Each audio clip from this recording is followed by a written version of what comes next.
आप तमाम लोग जानते हैं कि किस तरह से पिछले दिनों औरंगाबाद के पूर्व सांसद इम्तियाज़ जलील ने महाराष्ट्र के अंदर एक बड़ा आंदोलन छेड़ दिया था। उन्होंने एक जन सैलाब को ऐलान किया कि आप तमाम लोगों को पहुंचना है मुंबई, यानी कि मुंबई इसलिए ताकि आप तमाम लोग जान सकते हैं कि किस तरह से पिछले दिनों एक मलऊन शख्स ने नबी पाक सल्लल्लाहु अलैहि वसल्लम की शान में गुस्ताखी की, जो खुद को महाराज कहता है, नाम उसका रामगिरी है। उसने जब सल्लल्लाहु अलैहि वसल्लम के ख़िलाफ़ बात की तो उसकी गिरफ़्तारी की मांग की जानी शुरू की गई, लेकिन उसकी गिरफ़्तारी नहीं हुई। लगभग 50 एफ़आईआर दर्ज किए गए। इसके बावजूद जब गिरफ़्तारी नहीं हुई तो मजबूरी में औरंगाबाद के पूर्व सांसद एआईएमएम नेता इम्तियाज़ जलील ने ये ऐलान किया कि तमाम महाराष्ट्र वासियों से हमारी ये गुजारिश है कि नबी पाक सल्लल्लाहु अलैहि वसल्लम की शान में गुस्ताखी करने वाले की गिरफ़्तारी के लिए हम तमाम लोग मुंबई कूच करेंगे। और उनके उस ऐलान के बाद लाखों मुसलमान एकजुट होकर के पहुंच गए मुंबई। और इस तस्वीर को देखने के बाद पूरी तरीके से सियासी जो लोग हैं उनके अंदर एक डर और खौफ का माहौल भी पैदा हो गया। उन्हें ये लगने लगा कि आखिरकार एक नेता के बुलाने पर इतने लोग कैसे आ गए। हालांकि आप तमाम लोग जानते हैं कि ये सिर्फ एक नेता की आवाज़ नहीं थी, बल्कि एक मुसलमान की आवाज़ थी और मामला था नबी पाक सल्लल्लाहु अलैहि वसल्लम का, जिससे हर एक मोमिन का रिश्ता है।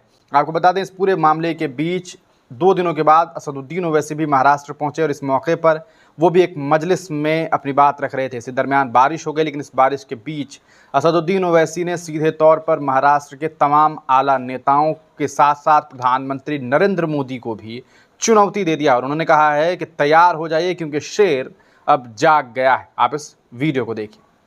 मुंबई के अंदर पुरअमन एहतजाज शुरू होगा। आपको परमिशन दो या ना दो, हम एक दिन जाकर आजाद मैदान में बैठ जाएंगे और मुझे यकीन है कि आपका साथ मिलेगा। जब ये बारिश तुमको यहां आने से नहीं रोक सकी तो रसूल अल्लाह के गुलाम अपने नबी की शान के लिए, अज़मत रसूल के लिए हम क्या जाकर नहीं बैठ सकते? एकनाथ शिंदे फडणवीस, तो हुकूमत से हम कह रहे हैं, एकनाथ शिंदे, फडणवीस, अजीत पवार, नरेंद्र मोदी, अमित शाह, सुनो हमारी इस बात को, सुनो हमारी इस बात को।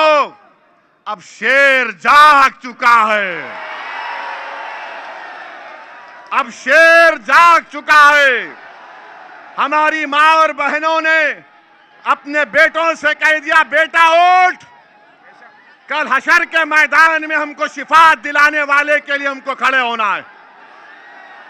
तो मैं सलाम करता हूं तुम्हारे जज्बे को, मैं सलाम करता हूं। और याद रखो, हम बताना चाह रहे हैं, लोग हमसे हमारे, देखो बारिश भी रुक गई माशाअल्लाह। इस वास्ते बारिश से डरना नहीं, बारिश हो रही थी अपन निकल के, बरसा अल्लाह की रहमत बरस रही है, कोई बात नहीं। तो आपने इस वीडियो को देखा कि किस तरह से असदुद्दीन ओवैसी ने सीधे तौर पर यह ऐलान कह दिया है कि हम आज़ाद मैदान में जाकर के बैठ जाएंगे। यकीनी तौर पर यह बात कही जा सकती है कि आने वाले वक्त में महाराष्ट्र में विधानसभा का चुनाव होना है, लेकिन इन चुनाव से पहले महाराष्ट्र की राजनीति में एक बड़ा भूचाल जो है असदुद्दीन ओवैसी ने मचा दिया। अब देखना यह है कि असदुद्दीन ओवैसी साहब इस पूरे मामले के बाद कब जो है वो अगला प्रोटेस्ट करते हैं, यानी कि पिछला प्रोटेस्ट तो उनके नेता इम्तियाज़ जलील ने किया, जिसे पूरे हिंदुस्तान ने देखा। और अगर आप असदुद्दीन ओवैसी ऐसा करते हैं तो यकीनी तौर पर यह बात कही जा सकती है कि यह हिंदुस्तान का एक सबसे बड़ा प्रोटेस्ट हो सकता है। आप तमाम लोग इस पूरे प्रकरण को किस तरह से देखते हैं, अपनी राय कमेंट सेक्शन में ज़रूर दीजिएगा।